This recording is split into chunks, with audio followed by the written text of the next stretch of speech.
Question answer skill की बात करेंगे।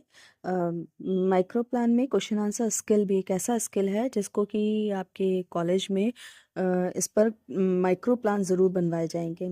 कुछ कंपोनेंट्स हैं इसके, जिसका मैंने पिछला जब क्वेश्चन आंसर स्किल का माइक्रो प्लान दिया था तब भी उसके बारे में डिस्कशन किया था। बहरहाल मैंने कंपोनेंट्स इसमें डाल दिए हैं। इसमें क्वेश्चन आंसर स्किल में हमने क्या किया है कि पहले एक आइडियल क्वेश्चन दिया है और उसके बाद उस पर बेस्ड होकर क्वेश्चंस पूछे हैं। क्योंकि ये मैथ्स का विषय है और इसमें हम आइडियल क्वेश्चंस और प्रैक्टिस क्वेश्चंस देते हैं, उस पर बेस्ड होकर क्वेश्चन आंसर स्किल्स को अपने डेवलप करते हैं। तो इसमें सबसे पहले हमने उस क्वेश्चंस पर बेस्ड कुछ क्वेश्चंस पूछेंगे। कुछ आइडियल क्वेश्चंस पर बेस्ड होकर कुछ क्वेश्चंस पूछे गए हैं, जैसे what is given in the ideal questions, है ना। फिर what is given about radius, what is the unit of radius, what is been asked, क्या पूछा गया है ना, क्या निकालना है, फॉर्मूला क्या है, कैसे करोगे, आर्क इसका किसका रिप्रेजेंटेशन है। फिर आर की वैल्यू, रेडियस की वैल्यू कितनी दी गई है। फिर उसके बाद अगर हम जितना कैलकुलेशन आप करोगे उस पर बेस्ड होकर क्वेश्चंस पूछे जाएंगे। एक्चुअली ये लेसन प्लान का एक पार्ट है मैथ्स में, और इसमें हम एनालिटिक मेथड से हम क्वेश्चन आंसर करते हैं। तो जब हम एनालिटिक मेथड से क्वेश्चन आंसर करते हैं और आइडियल क्वेश्चंस को कंटेंट को सपोर्ट करता है, तब हम इस पर इसकी कैलकुलेशंस में भी खुद ही क्वेश्चंस करते हैं। जैसे मैंने कहा कि हम 22 से 4 की गुणा करेंगे तो क्या आएगा, है ना।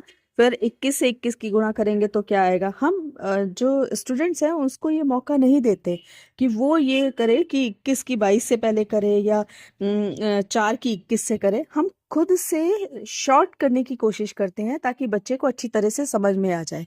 क्योंकि हमारा जो ऑब्जेक्टिव होता है वो ये नहीं होता है कि हम जो कंटेंट है उसको कॉम्प्लेक्स कर दें। हमारा उद्देश्य ये होता है कि हम जो समझाना चाह रहे हैं, हम कैलकुलेशन नहीं समझाना चाह रहे हैं, हम समझाना चाह रहे हैं उसे वॉल्यूम स्फेयर का।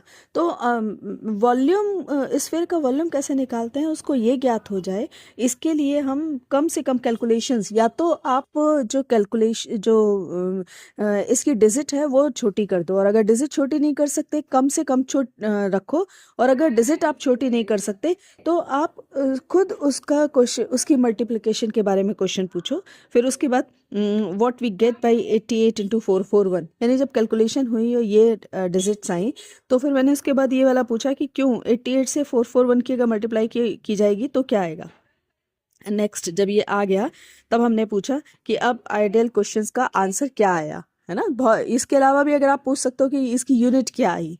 तो ये इस तरीके से क्वेश्चन आंसर स्किल्स चलते हैं। इसमें कंपोनेंट्स हैं जिसका ध्यान रखना पड़ता है। एक तो बिल्कुल क्लैरिटी हो, आप वॉल्यूम पूछना चाह रहे हो, वॉल्यूम निकलवाना चाह रहे हो तो बच्चे को ये पता होना चाहिए, वो कैलकुलेशंस में ना उलझ जाए, है ना। स्पेसिफिक एंड ग्रामेटिकल करेक्शंस होनी चाहिए, यानी कोई ग्रामेटिकल मिस्टेक्स नहीं होनी चाहिए।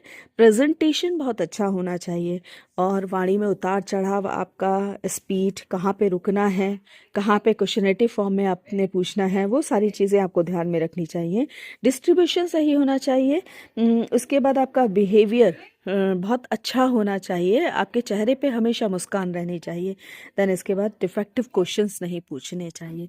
डिफेक्टिव क्वेश्चंस क्या होते हैं ये भी मैंने माइक्रो प्लान के क्वेश्चन आंसर स्किल में दिया था, उसको अच्छे से पढ़ लीजिएगा। वीडियो पसंद आया हो तो लाइक कीजिए, सब्सक्राइब कीजिए और अपने कमेंट्स प्लीज़ ज़रूर डालिए।